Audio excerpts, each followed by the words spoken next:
Hello friends, इस video में हम Magadh university Bodh Gaya BA part 2 history and arts के वीवीए इंपॉर्टेंट क्वेश्चन आंसर देखेंगे।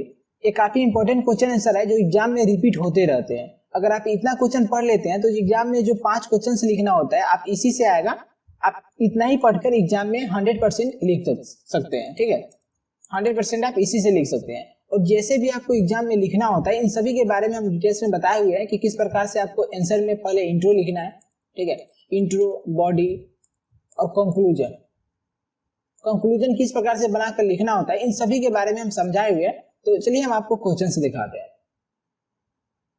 जैसे कि आप यहाँ पे देख लीजिए, हिस्ट्री एंड अर्थ्स पेपर 3 का क्वेश्चन है। पेपर 4 के बारे में हम आगे बताएंगे, लेकिन पेपर 3 का क्वेश्चन है जो भी क्वेश्चन है। 1 नंबर हमारा क्वेश्चन है कि दिल्ली सल्तनत की स्थापना में कुतुबुद्दीन ऐबक की भूमिका का वर्णन कीजिए। तो सबसे पहले हम क्वेश्चन में कुतुबुद्दीन ऐबक के बारे में इंट्रोडक्शन देंगे। ठीक है, जो कि यहाँ पे लिखा गया है 5 से 7 लाइन में आपको इंट्रोडक्शन देना है कुतुबुद्दीन ऐबक के बारे में। तो इंट्रो में आप लिख देंगे, उसके बाद में आपको बॉडी बनाना है। बॉडी बनाना है यानी कि बॉडी में लिखना है। तो बॉडी को कैसे बनाने हैं, तो जो भी बॉडी है उसमें लगभग आपको 5 से 6 टॉपिक्स लिखने होते हैं। जैसे कुतुबुद्दीन ऐबक की कुलबंदियां और कार्य निम्नलिखित है। तो 1 नंबर पॉइंट में हम बनाएंगे कि कुतुबुद्दीन ऐबक का उत्कर्ष, और इसके बारे में हम 5 से 7 लाइन में एक्सप्लेन करेंगे। फिर हम नेक्स्ट टॉपिक बनाएंगे, 2 नंबर टॉपिक बनाएंगे कि कुतुबुद्दीन ऐबक का भारत आना, और फिर इसे हम 5 से 7 लाइन में एक्सप्लेन करेंगे। ठीक, फिर हम तीसरा नंबर टॉपिक बनाएंगे और बॉडी में लिखेंगे तीसरा नंबर टॉपिक में कि कुतुबुद्दीन ऐबक का सिंहासन पर बैठना, किस प्रकार से सिंहासन पर बैठा, इसे भी हम एक्सप्लेन करेंगे 5 से 7 लाइन में। उसके बाद next 4 number topic Qutubuddin Aibak द्वारा भवन निर्माण, जो कला और स्थापत्य कला है उसके बारे में इंट्रोडक्शन करेंगे हम 5 से 7 लाइन में, इसके बारे में लिखेंगे। ठीक, नेक्स्ट टॉपिक हम बनाएंगे कुतुबुद्दीन ऐबक का न्याय व्यवस्था यानी प्रशासन किस प्रकार का था, तो इसके बारे में हमें समझाना है और इसके बारे में भी हम 5 से 7 लाइन में एक्सप्लेन करेंगे। उसके बाद नेक्स्ट है कंक्लूजन यानी निष्कर्ष के बारे में भी हम 5 से 7 लाइन में एक्सप्लेन करेंगे। कुतुबुद्दीन ऐबक ने क्या किया था और किस प्रकार से उसने प्रशासन को चलाया था, अपने शासन व्यवस्था को बनाए रखा था, इन सभी के बारे में हमें समझाना है। उसके बाद नेक्स्ट दूसरा नंबर क्वेश्चन दिखाते हैं आपको। दूसरा नंबर क्वेश्चन है यहाँ पे कि अलाउद्दीन खिलजी के आर्थिक सुधार एवं बाजार नीति की विवेचना करें। इसके बारे में भी हम सबसे पहले इंट्रोडक्शन देंगे, अलाउद्दीन खिलजी के बारे में इंट्रोडक्शन देंगे। उसके बाद में इसके आर्थिक सुधार और बाजार नीति के बारे में हम टॉपिक वाइज लिखेंगे। तो किस प्रकार से लिखेंगे, तो यहाँ देखिए कि अलाउद्दीन खिलजी के बाजार नियंत्रण नीति और आर्थिक सुधार की प्रमुख विशेषताएं निम्नलिखित है। और टॉपिक हम बनाएंगे 1 नंबर टॉपिक में वस्तुओं के मूल्य निश्चित करना, दूसरा नंबर टॉपिक वस्तुओं की आपूर्ति की व्यवस्था किस प्रकार से करता था, तीसरा नंबर टॉपिक नए कर्मचारियों की नियुक्ति किस लिए किया था, बाजार की देखरेख के लिए, चौथा नंबर टॉपिक कठोर दंड व्यवस्था, और 5वां नंबर टॉपिक संपत्ति को जब्त करना। इन सभी के बारे में हमें 5 से 7 लाइन में एक्सप्लेन करना है। फिर हम निष्कर्ष यानी कंक्लूजन लिखेंगे, तब जाकर हमारा बेस्ट आंसर होगा और लगभग 17 प्लस नंबर ही मिलेगा आपको।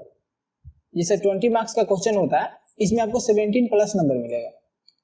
इस प्रकार से लिखते हैं। तो अगला हमारा क्वेश्चन है मध्यकालीन भारतीय इतिहास के अध्ययन के स्रोतों की विवेचना करें। तो या इस प्रकार से भी हो सकता है कि मध्यकालीन भारतीय इतिहास के साहित्यिक स्रोतों की विवेचना करें, या मध्यकालीन भारतीय इतिहास के पुरातात्विक स्रोतों की विवेचना करें। क्योंकि मध्यकालीन भारतीय इतिहास के 2 स्रोत होते हैं, साहित्यिक स्रोत जिसमें बुक्स वगैरह आते हैं। ठीक है, बुक्स वगैरह आते हैं, जैसे जिसमें हो जाएगा अकबरनामा के बारे में एक्सप्लेन करना होगा टॉपिक बनाकर। उसके बाद में बाबरनामा, चाचनामा, इन सभी के बारे में एक्सप्लेन कीजिएगा आप साहित्यिक स्रोत के अंडर में। इसका भी आंसर आपको मिलेगा, किस प्रकार से आंसर मिलेगा हम आगे आपको समझाएंगे। उसके बाद पुरातात्विक स्रोत में मुद्राएं आते हैं, मुद्राएं, सिक्के,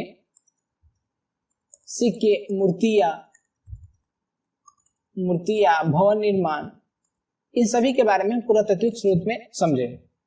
अगला क्वेश्चन है हमारा शेरशाह की प्रशासनिक व्यवस्था की विवेचना करें, या इस प्रकार से भी पूछ सकता है आपसे कि शेरशाह के राजस्व प्रणाली का वर्णन कीजिए।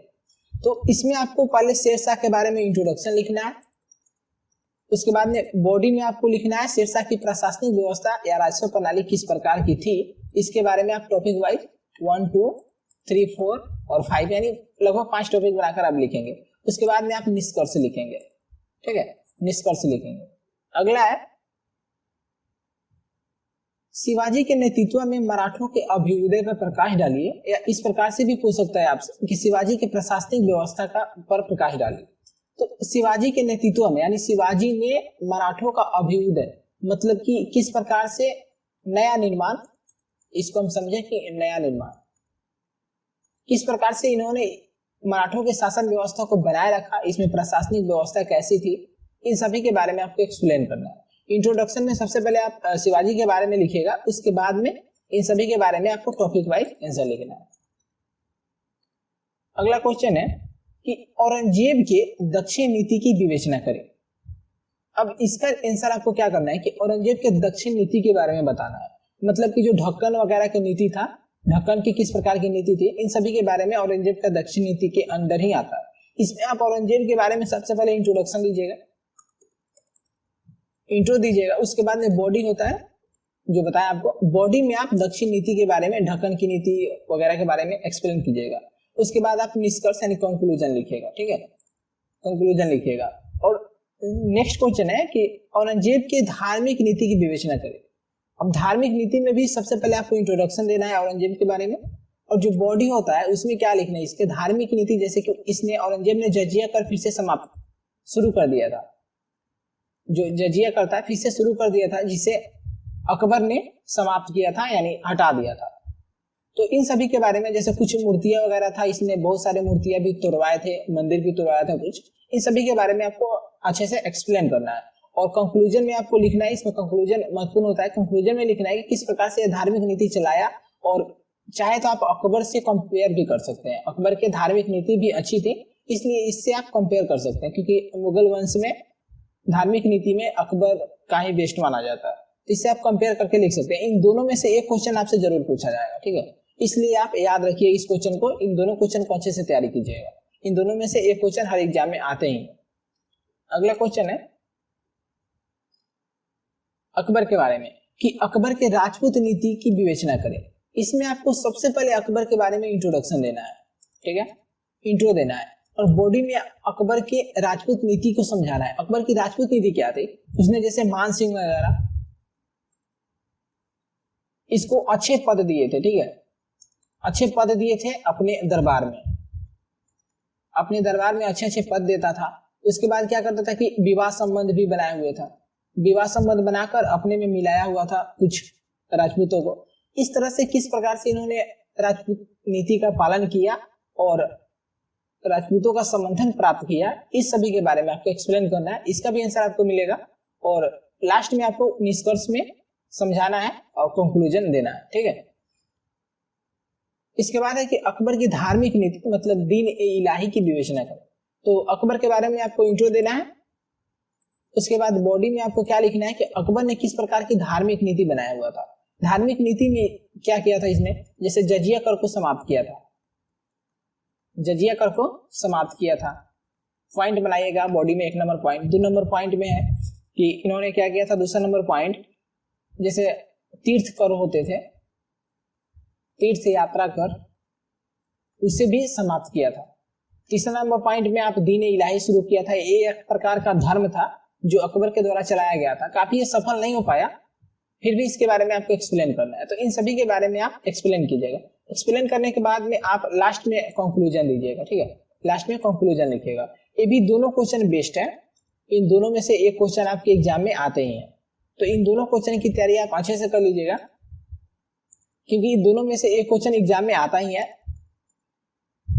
अगला क्वेश्चन है हमारा नेक्स्ट में कि एक शासक के रूप में मोहम्मद बिन तुगलक का मूल्यांकन करें।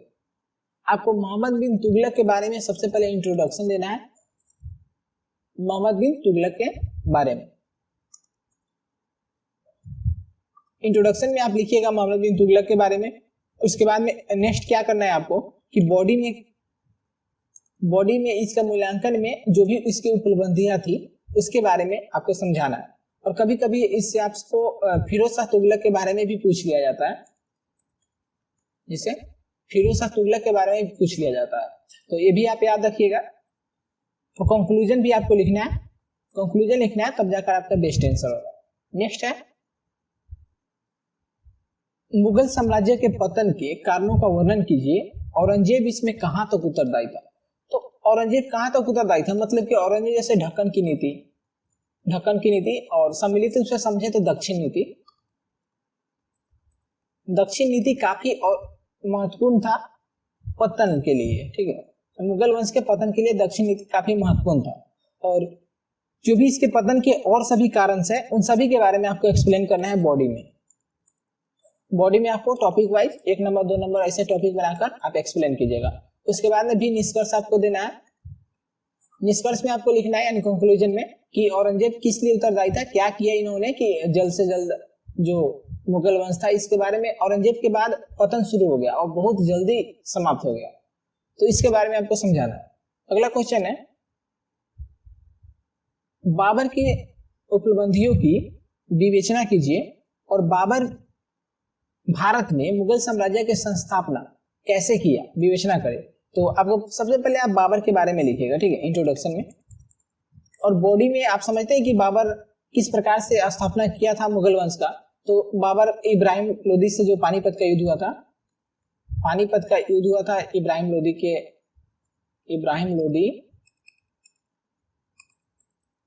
इब्राहिम लोदी और बाबर में ये पानीपत प्रथम युद्ध था, ठीक है।